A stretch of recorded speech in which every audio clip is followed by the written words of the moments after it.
Good afternoon. I think this is almost the definition of the graveyard slot that I've drawn here this afternoon. I'm sorry about that. I'm conscious, first of all, that it's very nearly 4 o'clock when you all thought you were finishing. You will also find that, in fact, I actually was sort of missed off the program, and I'm the very last speaker of the day. So I realized that to win your favor, I've got to be short. So let's see if we can get through this quite quickly. I'm sure most of you know EFO, so I won't spend too much time, but in a sense we are a sister body to yourselves, just slightly further down the chain. We are, in that sense, your suppliers. And we have some crossover of membership, and indeed I know we've got at least one producer member here and quite a few of our associate members here as well. So we do have a degree of crossover with yourselves. And so I'm going to go straight into the whole thing of fish meal and fish oil, which is our sort of end of the business. This is just, I'm going to give a few numbers first of all, and then get into the whole sort of responsible fishing sustainability issue. But I just thought I'd give you a few numbers first, and this is really 2008 figures, because we rely to some extent on FAO numbers, and somebody's already mentioned they're a little slow in getting some of these out. But this is our overall picture of how we see our supply side and what we're then supplying to you.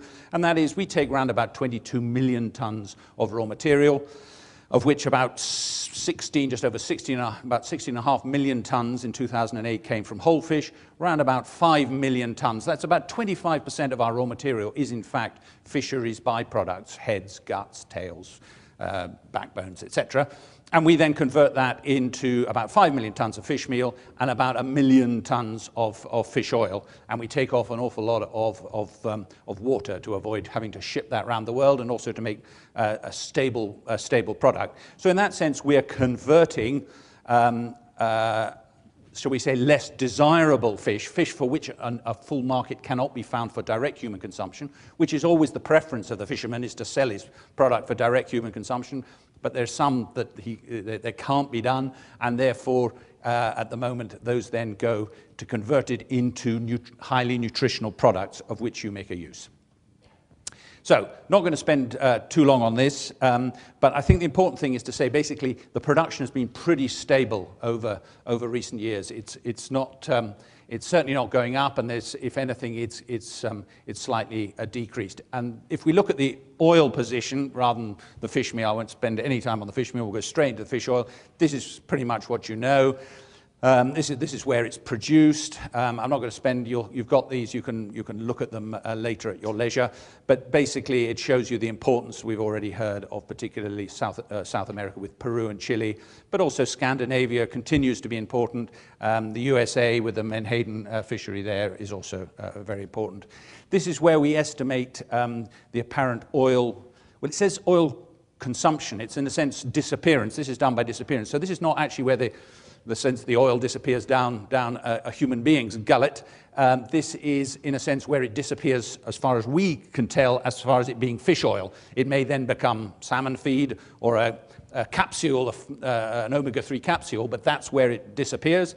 And again, you can see there strongly the importance of Europe, which is, that's from Norway, of course, it being in the Europe, there with the salmon farming there, taking a lot of that. And you can also see Latin America there with the Chilean salmon farming industry requiring that. But there's also still quite a lot used in Asia, which is often not realized, because in a sense it's a whole different supply area from where it's made and where it's consumed, and you kind of don't see that, but it is important, and you can see there it is quite a significant amount.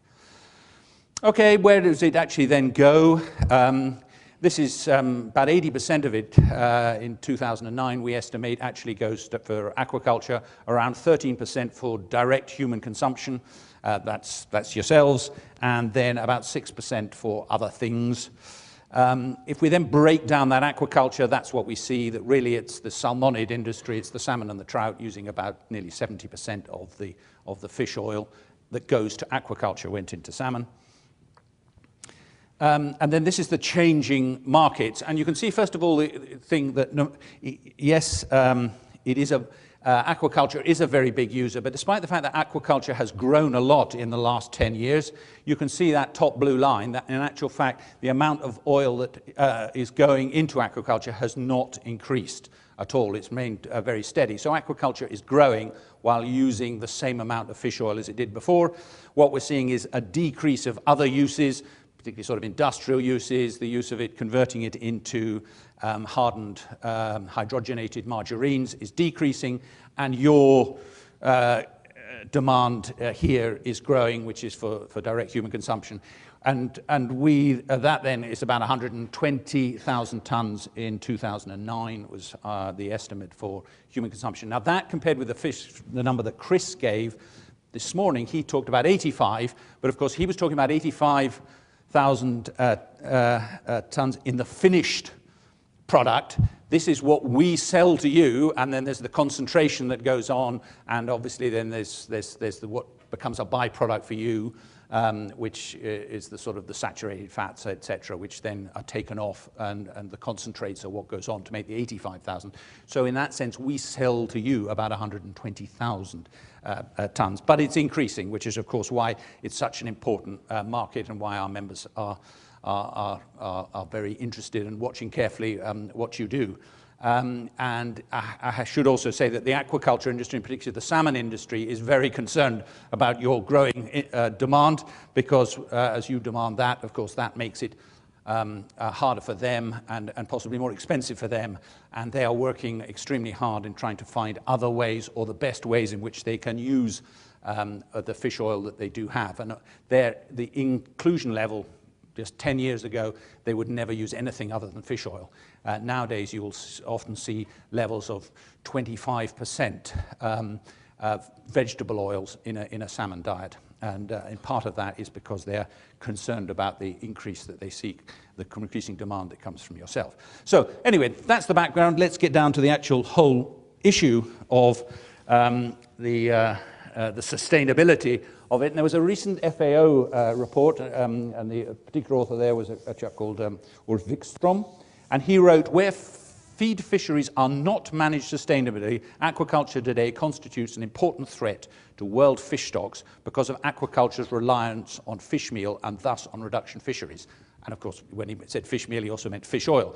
So that is why, so aquaculture, and I think a number of the speakers, and Kay certainly said it, aquaculture is under the spotlight of the NGO movement, and many people are asking, is aquaculture sustainable? And almost as part of that, that whole thing has now come to all uses of fish meal and fish oil, and of course that comes to rest with you as well. That is an issue that you cannot ignore, and it is an issue that was very plain to our organisation that we just couldn't ignore it.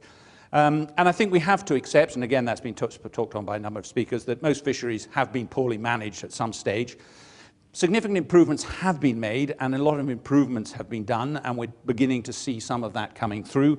And for example, Peru has made huge strides in the way that it manages the Peruvian anchoveta, and recently in a paper in 2008 carried out by University in British Columbia, where they actually ranked, they looked at the way in which different countries manage their fisheries, and this is the average performance scores for 53 countries that they examined, and the top country that came out of that study on that was indeed Peru, of which obviously they are highly delighted.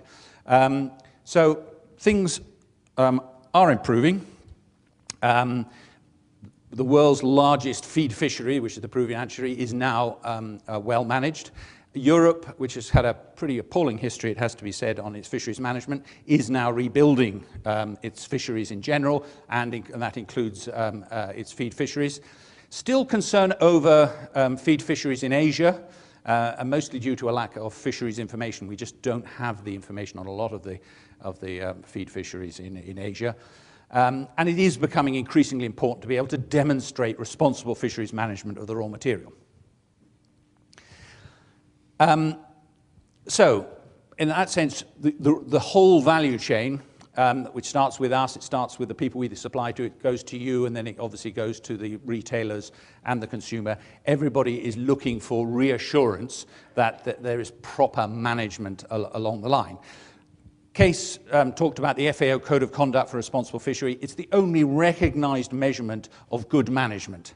And we've got the MSC, which you've heard about, and they base theirs on the FAO code, as you said.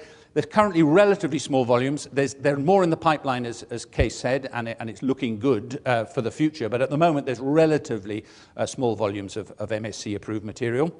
And it is quite a slow process and quite an expensive process to get through the MSC assessment. So our organization looked at this and decided it's not just the fisheries management, but also the actual factory management of proper manufacturing practices, safe manufacturing practices, responsible manufacturing practices were essential and very important for us as an industry to demonstrate both on the fish meal and on the fish oil side. And so our organization decided, it was probably over 2 years ago now, that it would produce a global standard for responsible supply. Now, we use the word responsible and not the word sustainable. And the reason we didn't go for sustainable is exactly the problems you heard. You heard from Simon that it's very difficult to get a definition of sustainable. Nobody can agree as to what actually sustainable means. The FAO Code of Conduct for Responsible Fisheries does not talk per se about sustainable fishing. What it talks about is responsible fishing, and responsible fishing will contribute to the sustainability of the fishery. So it's a contribution to the sustainability. It is very, very difficult because there is no agreement as to what that word means, and it means different things to different people.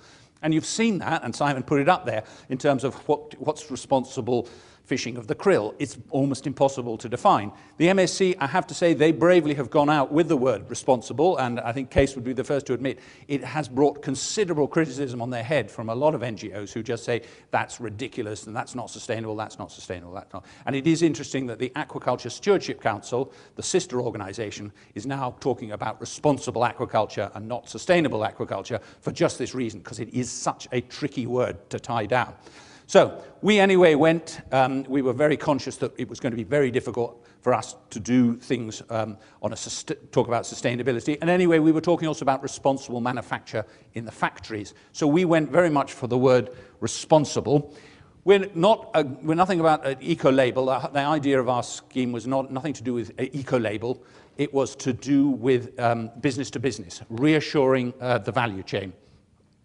And we sat down with a group, not just of the producers, obviously, because that's not reassuring the value chain. We took all the different stakeholders, including actually many of the names that Case was talking about. We sat down with retailers, with feed manufacturers, with fish farmers, with all the people in the chain there. And the retailers and the fish processors were people like, we had Sainsbury's and Tesco's, Bird's Eye,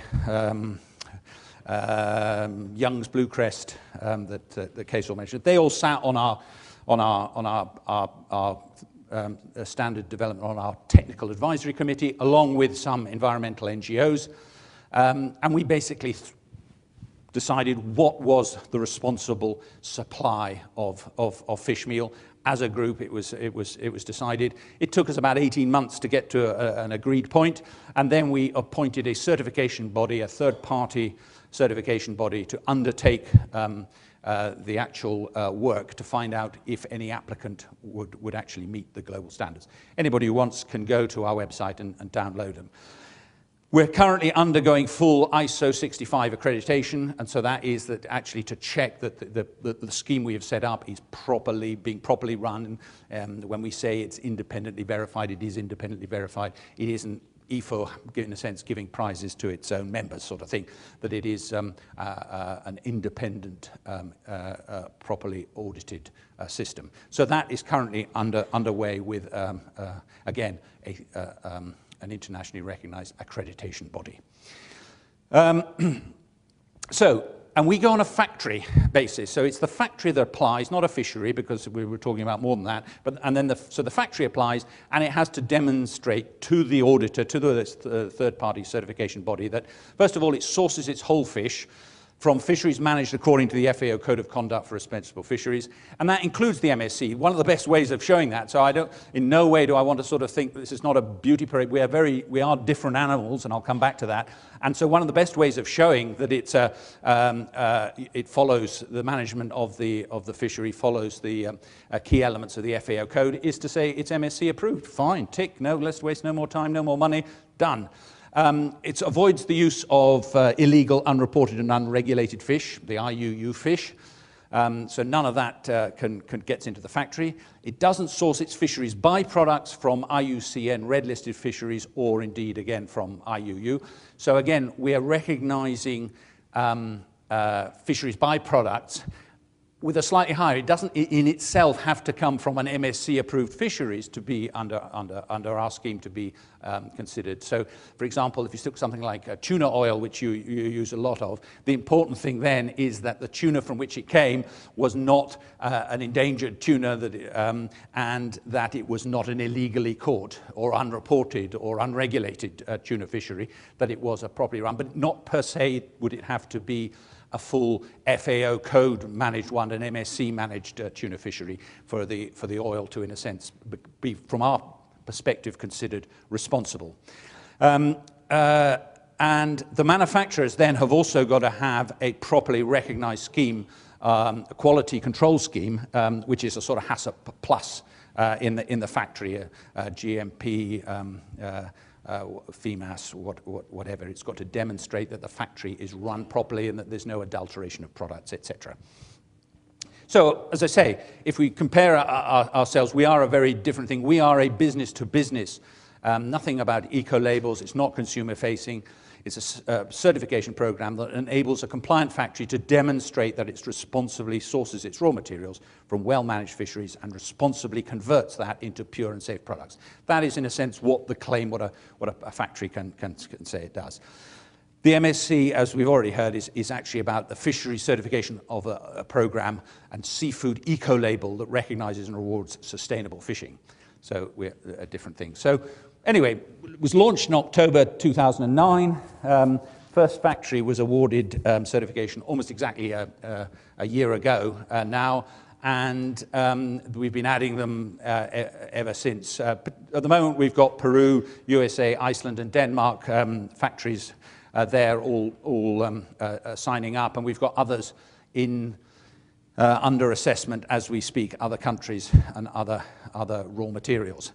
And it represents over 20%. It depends how you add it up, what you do, and all the rest, but it's between 20 to 25% of the production of fish oil. More factories in assessment. Factories utilizing fisheries byproduct are now under assessment because we've introduced this byproducts module last year, towards the end of last year, and we've got a number of factories now being assessed on that. And it's obviously under continuous assessment and improvement, and we are looking now at producing a chain of custody. We are also looking at an improvements program, and this is particularly for factories, and again, we're maybe looking at a lot in Asia here, where I was talking about there just isn't fisheries information, but there is a desire to start improving, and the question is, how do you harness that desire without diluting your standard? So we're working on that, and it's going to require some government commitment. It's going to require money, and so we're working with some NGOs and with the FAO, who are keen to see the development of this sort of exercise in trying to develop an improvers program. So really, that's it. My clock's just started flashing on 0, and I've come to the conclusion, so that's all right. So in summary, really, marine ingredients are essential for the production of efficient and healthy aquaculture products, as well as EPA and DHA products for direct human consumption. It's increasingly important to be able to demonstrate responsible sourcing of marine ingredients from a limited supply. And the EFO-RS, it's being adopted by marine ingredient producers to demonstrate their responsible practice. We already have over 20% of world supply, and that's growing fast. And EFO is increasingly becoming, RS is increasingly being accepted by the value chain as a useful tool to demonstrate responsible use of marine ingredients. So thank you very much indeed.